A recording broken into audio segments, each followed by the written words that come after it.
our next panel is really going to talk about structures and how we go forward, how an owner deals with his ownership structure and all the other parts that come with that, all the pieces. So, sorry, excuse me, Alex Jumilus from Tax Meridien Aviation Spain is going to moderate. I'm going to sit down quietly and let them get on with it. I think this is perhaps for me one comment with regard to this, and I think, you know, we are as an insurance company, shall we say, but a lot of big insurers, there's a lot of talk about ESG investing. What do we invest our money in? What are we doing? What are we doing? And I think we talked earlier about the image of the yachting industry, and I think one of the things we sort of need to address, or no, I won't say address, we need to think about a little bit, is if we have tax structures that either defer or avoid tax or whatever it is, how do we achieve that ESG kind of box tick that everybody is talking about? And it's, you know, it's a big theme at the moment, and it's very much out there. So I'll hand over to Alex and go from there. Thank you. Thank you, Paul. Well, good morning. First of all, thank you everybody to be here with us. I know there are so many events going on this week during the yacht show, so I really appreciate you to take the time to share your time here with us in this event. So the panel session that I will be moderating, we will be basically have an overlook on which is the key aspects to consider for superyacht owners when entering into a purchase transaction of a superyacht. I would like to introduce myself. First of all, I'm Alex Jumilus, as Paul said. I'm the Managing Director of Tax Meridien Aviation in Spain, which is a tax and customs consultancy firm based in Barcelona. And I have today with me a great group of panelists that I'm pretty sure will lead the discussion. I will just try to facilitate the discussion, as I said, but I would like to take the chance to just to introduce them, and then if you can make a quick introduction of yourself from left to right. Richard Lambert from head sales at Burgess, senior partner. Next to him is sitting Jon Henley, a partner at Lending Solutions, family office. Christine Cassar from Ganado Advocates, Malta. Jean-Philippe Maslin from Richemont Delviso, law firm. And next to him, Richard Felipes from Capurro Marine Insurance. If you could do a quick introduction of yourself, Richard. Absolutely. Yeah, I've been with Burgess for about 17 years. I'm based here in Monaco. I've been down here for the last 6 years. I'm head of sales, so I look after our global sales team. So, and yep, we've got a busy show, we've got 11 yachts on the show, so that's keeping us fairly occupied this week. Thanks. Jon Henley, I'm a partner with B Capital. B Capital is a European multifamily office. My role is to manage lending solutions for B Capital, which is really providing a credit advisory service to high net worth clients. My background is really, I've worked for a number of banks over the years and led marine and aviation financing for those. And so, because of my background, I focus really on an advisory service and arranging financing for clients for super yachts and private jets. Good morning, Christine Cassar Naudi. I head the tax practice at Ganado Advocates, which is one of the largest law firms in Malta, and I provide VAT advice to yachts and as well aviation, and basically that's it. Hello everyone, Jean-Philippe Maslin, I'm partner at Richemont Delviso, French law firm, specializing in VAT, customs, transaction matters, litigation, employment, basically anything related to a yacht, which we handle. Richard Felipes from Gibraltar. independent insurance broker, been at it for 16 years, diversified portfolio of yachts, from super yachts to smaller boats, and I work with an established panel of underwriters and insurers, some through Lloyd's, some through independent companies. All right, thank you to all of you. Well, as I said, the idea here is that today you can walk away with some sort of new insight, input, fresh approach on that could be of any use in your day-to-day activity. And we will start covering the topic, which is a brief guide to becoming a superyacht owner. And we will try to pay attention on how to choose the right yacht, professionals involved, learning about finance, registration, tax, etc. So my first question is for you, Richard. It's why do you think it's necessary a yacht broker to get involved in the acquisition of a super yacht? What is the value added that a buyer can expect from getting in touch with the broker house? Well, I think one of the key points when you're entering the market, I mean, especially for the first time, is you just have to walk around the show behind us to see there is a massive array of boats there, and actually that's quite a daunting process if you are very, very new to the market. But I think it's actually gaining a key understanding. I mean, all of the clients that we're dealing with are incredibly busy people, and actually what they want is professional advice. So you're getting down to the key elements of exactly what it is that that particular client is looking for. So you're really trying to tailor-make that selection of yachts to that particular client. They're going to suit their needs perfectly. They then have one point of contact rather than having to go out to multiple people to be able to try and establish exactly what yacht is on the market. There may also be a number of yachts available that are not actually publicly for sale. So there's bringing all of those items together to make sure that they are going to have a good experience. They're going to be getting on board and seeing the right yacht.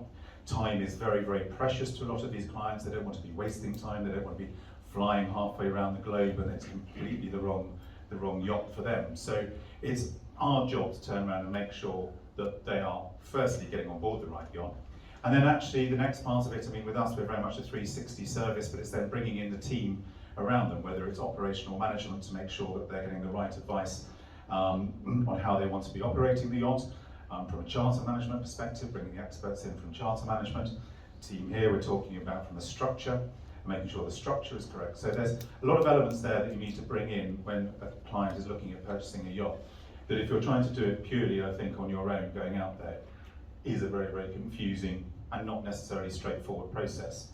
All of us that work in the industry, it may seem a little clearer, but actually I think we are there to try and make sure that this is a good experience. The client was then going to stay within the industry, has an enthusiasm for yachting, and then hopefully wants to do it all over again. And your experience, clients that approach to you for acquiring a super yacht, do they have previously experienced yachting or newcomers? What's A real mixture. I mean, we've got clients that we're dealing with on a time and time again, and been dealing with for the last 30 years. We've seen, I think, also there's quite a few clients that have actually now come in through charter, and especially since the pandemic, I think people have had a really, they've gained an enthusiasm for yachting through chartering, and have then looked at it. And I think the pandemic, when their choices, they weren't able to charter, or it was very much restricted, and I think they decided, a lot of clients then thought, right, let's take that step into ownership where I have the freedom to be able to use a lot more as and when I want to. So we've seen quite a few charterers come across into ownership, especially over the last couple of years. And I think seeing the younger clientele coming in as well is quite interesting. It's getting more experience-led. I think there's a lot of talk about expedition yachts, but I think there's a lot more around the water sports. There's a greater connectivity that a lot of the younger clients are wanting, with the water. I think we've also seen a bit more of a multi-generational experience on board, and I think actually, families coming together and enjoying that experience from, grandparents, the parents, the grandchildren.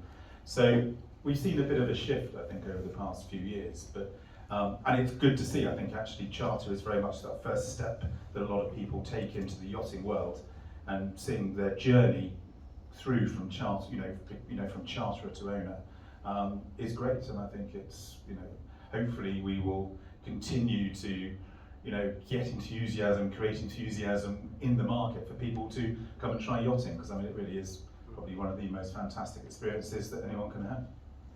Excellent. So we have a new owner, which approach a broker house, get in touch with a young broker, which helps the buyer to in the purchase procedure, and finally it's let's say it's agreed selling price with the seller. Well, at that stage, I understand that it's the legal team that somehow gets involved in the purchase procedure.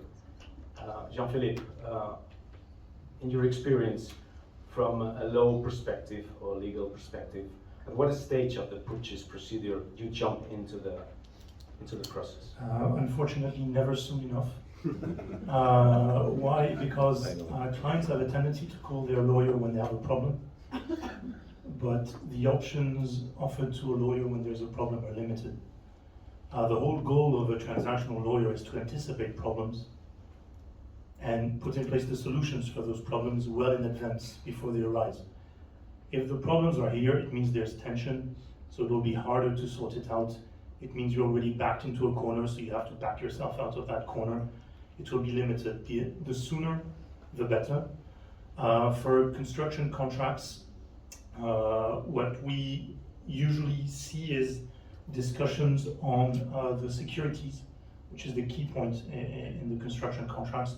How do you anticipate the fact that a shipyard has, as a business, a high chance of going insolvent compared to other areas of business? You have every year at least 1 or 2 shipyards that go insolvent, are purchased, sold, reoperated under different brands, but all the clients are left with the yachts that they paid for and little else, unless they manage to sort it out early in the construction contract. On second-hand purchases, the intervention of a lawyer, and I'll be speaking against what is our work actually is limited for second-hand yachts. Most of the work now for second-hand purchases, and also even for new constructions, is done in-house. Outside lawyers, what our added value is, as I see it, is not so much discussing the contents of the contract, because we have standard templates now for the contracts. We all know what a MIBA contract looks like, what an addendum 1 looks like. Everyone can do it. The added value of the lawyer is to have the supervising view on all the legal aspects, because the contract itself is not the key point. The key point is, what are you going to do with your yacht? Do you want to operate it commercially or privately? You need to anticipate this. Where you're going to register it, how you're going to treat the tax treatment on the delivery itself. This is where the added value of the lawyer is. And if you call your lawyer the day of the delivery, he will not be able to do anything for you. So even if you manage to sort out the MOA in itself and the addendum 1 on your own, you will still need at some point the intervention of a legal professional to tell you how you're going to operate it and what you need to do with it. Mm-hmm. Thank you. So that probably leads us to our next panelist, Christine. Following the involvement of the legal team, tax is intimately related with the design of the ownership structure. So, in your experience, what are the main considerations for new owners when purchasing a new yacht in terms of those new owners that intend to use the yacht for private purposes, in terms of VAT, basically? Okay. I definitely agree with Jean-Philippe that many times, we're not engaged early enough. And it's a luxury when an owner comes months ahead for us to plan the structure well. I just enjoy it, it makes such a difference. And you can provide a much better service to the client, obviously, because you're not cornered with that time element.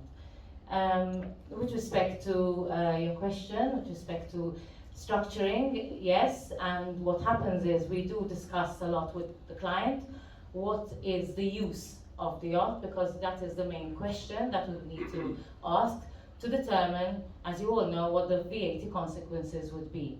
There has been obviously a talk before about whether the client should pay VAT or not, and obviously we always advise all options and the pros and cons of each, but at the end of the day, it's the client who decides what he wants to do with his money and where he wants to invest his funds. So where an owner decides that he'd rather have VAT deferral, as you all know, Malta offers a leasing arrangement whereby a client would end up paying VAT on the rental amount of this operating lease. We would come in where we would advise as to what amounts this rent should be, and the owner can then use the yacht for a number of years, and whenever he wishes, exit this lease arrangement if, for example, after 2 or 3, 4 years, finds a buyer. So where you have an individual who wishes to use his yacht privately, there are various options to choose. Another thing which maybe we can touch upon is the due diligence with respect to when you have an owner. Today, as you all know, the world has changed, the economic environment has changed, and the due diligence we have to ask our clients increases and has increased over the years. Some owners are comfortable with that and others are not. Especially those with a background of financial services are used to it and they accept it. But unfortunately with some other owners, it's like sometimes it's like do I really have to go through all this? It somehow like prevents them wanting to actually own a yacht or have this advice.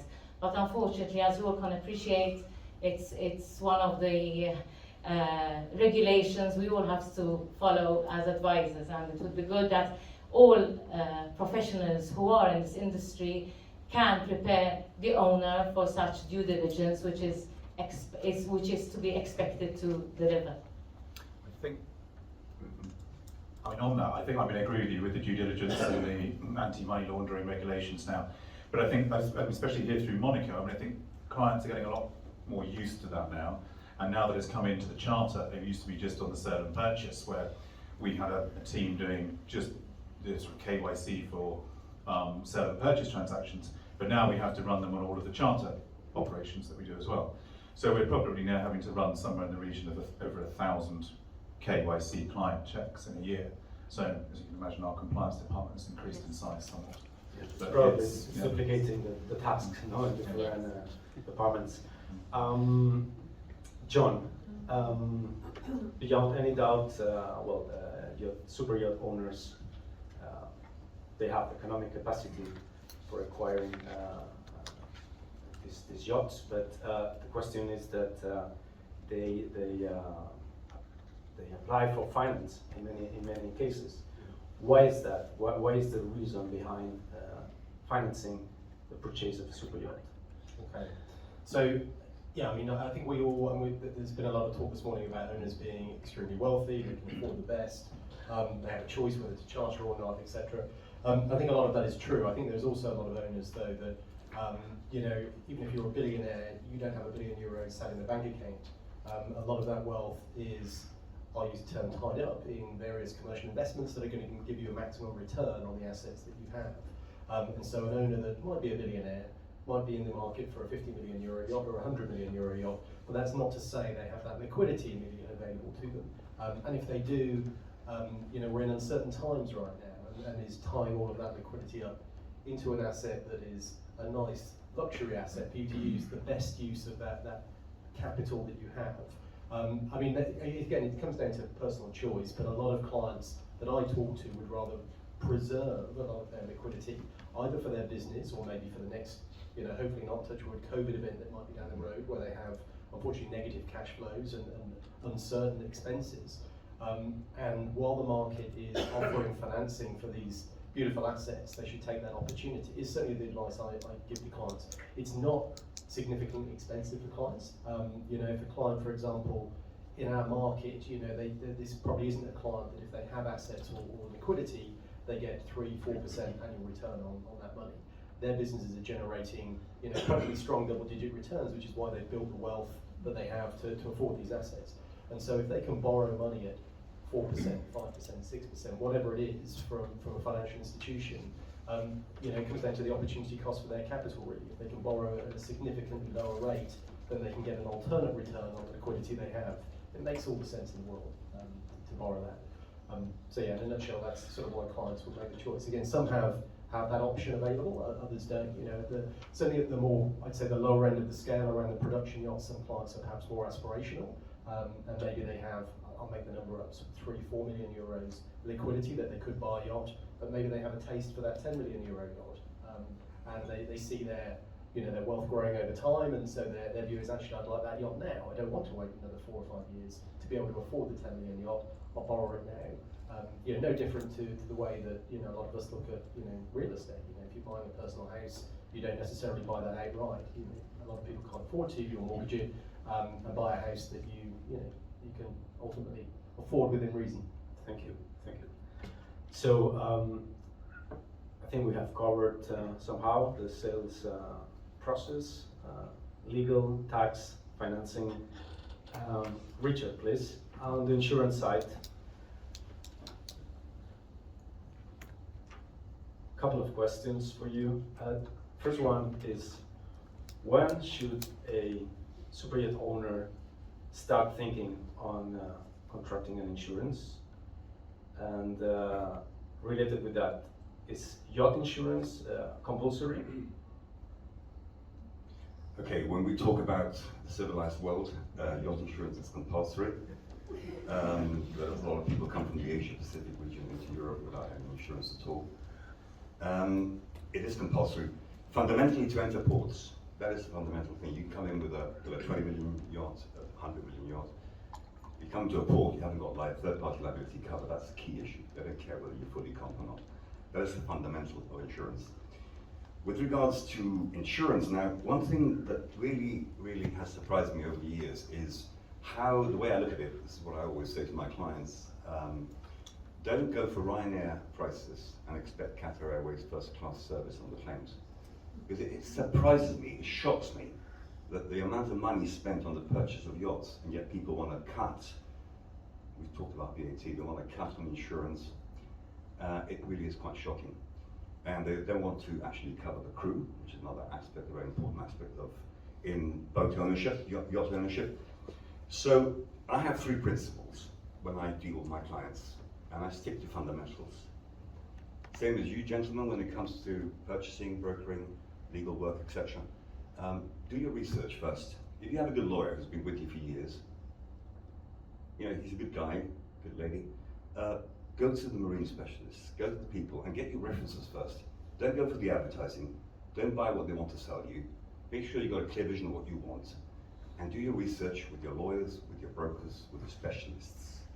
And don't cut corners. With regards to insurance, my 3 principles are, first, number 1, is the quality of the security that I put on the table in front of my clients. And I'll go into that in a minute, the importance of that. Second, believe it or not, in order of priority is communication. There's a lot of communication required between insurance, be it for private, commercial, refits, a lot of communication required. And that requires a fluency which owners expect. And owners, we all know owners, they want everything done yesterday. So that is important because there are changes, endorsements for this, endorsements for that, crew changes, navigational changes, etc., etc. So, and the third one is price, premium. And I don't think premium is unimportant, but I just think there's this issue of premium cost of insurance, cutting down, take away this, reduce this. And I think it's appalling because when it comes to claims, then they realize that they probably made the wrong choice by following their issues with the premium costs. So in answer to your question, first question, really you have to consider insurance in a very important way when it comes to budgeting. Because owners, when they purchase their boats, be it new owners, I tend to differentiate between new and experienced owners, it's not only a question of the cost of purchase when you're buying a yacht, it's all the other aspects go into the management, the maintenance, contingencies for unexpected repairs, etc. It's a whole blooming list of costs, which normally is rated about 10% of the total insured value. That's the ballpark figure, but depending on how you're navigating with the cost of fuel these days, it can be a lot more. And the second question, well, I think I've answered that. I think it's fundamental. You can't do without insurance. So I hope that's okay. Yeah, thank you. So we can conclude cheap in the long run is expensive. Absolutely. And it surprises me how much focus there is by some of the multimillionaires on, be it through the management companies, and with all due respect, who are trying to do their best for the owners.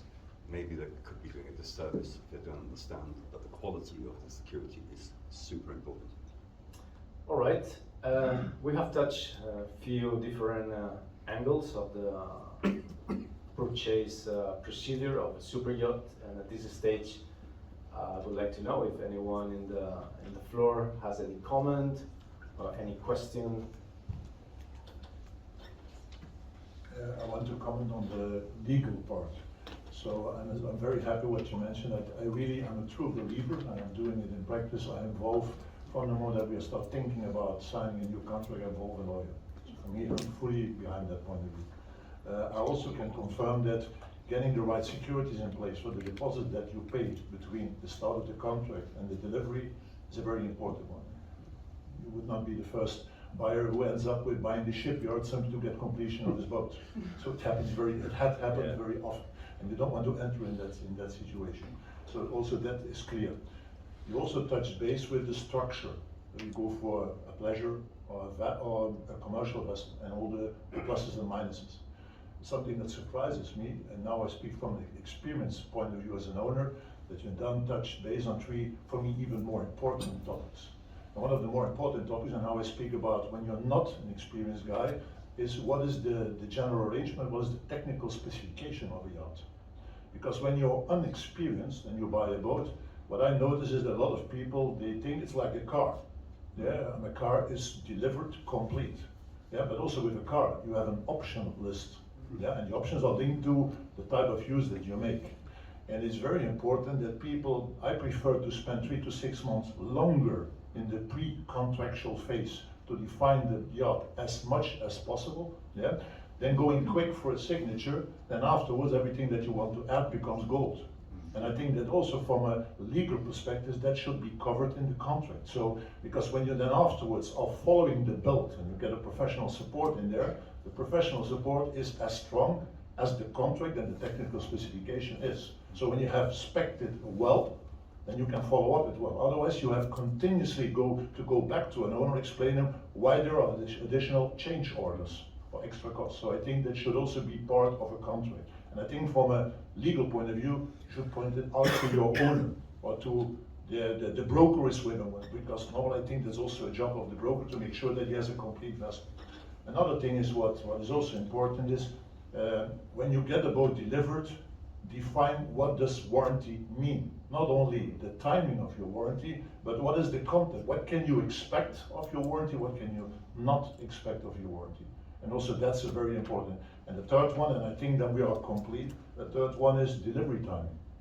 You will see, and I'm always very prudent, when they speak with me about a delivery slot in May and June, I get very suspicious because the chance that you will end up missing your first season is very big. So also there, speak with your owners that preferable, take a slot in the beginning of the year, in January, February, when you would then have delays in your construction phase, yeah, that there is still time and you would not miss an entire season. And make sure that you include in the contract when they go over in overtime, what is nowadays in a seller's market not so easy to get in a contract, that you have a kind of penalty in there, because otherwise it can become a never-ending story. So for me to complete the legal part is a very important one, but then face it from all the aspects, what is not needed. On your last particular point regarding the delays, if the delivery is scheduled to be in June, given the market now, you can almost be certain you'll miss the season. Yeah, Why? Because in all construction contracts, you have a grace period of 30 days, 60 days. So the shipyard will take those 30 days and 60 days to complete your order. The other orders they have on the backlog. So if you want to make sure you have it for the first season, as you said, deliver it in the beginning of the year so that the grace period is over by time of March or April, and you start with the penalties. You try to negotiate the penalties as high as you can, So there's a real incentive for the delivery to take place.